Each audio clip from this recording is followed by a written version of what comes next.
Devant la morgue de l'hôpital d'Oicha, le silence.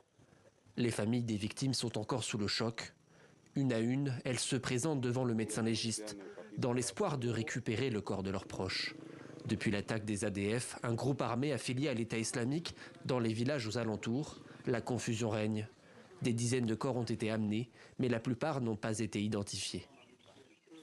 Il y a 30 corps qui ont été découverts hier. L'un a été enterré sur place à cause de la putréfaction. Les corps sont encore nombreux dans plusieurs villages. Il y a notamment à Kota Okola et vers la rivière Ituri et chez Papa Lokobati, il y a 7 corps, tous des cultivateurs. Des habitants tués ou blessés par armes blanches et armes à feu alors qu'ils travaillaient dans les champs. Un scénario malheureusement trop fréquent que le maire d'Oicha, impuissant, voit se répéter semaine après semaine.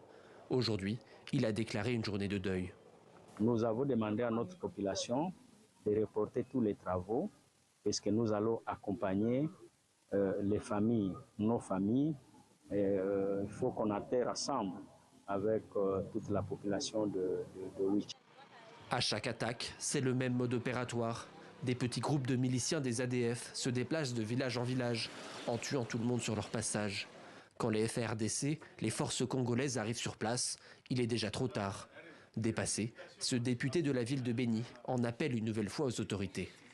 Cette situation nous pousse de saisir le ministre de la Défense pour retracer toute cette situation, les saisir au fait qu'il y ait des mesures urgentes qui soient prises dans le cadre de la sécurisation de cette population.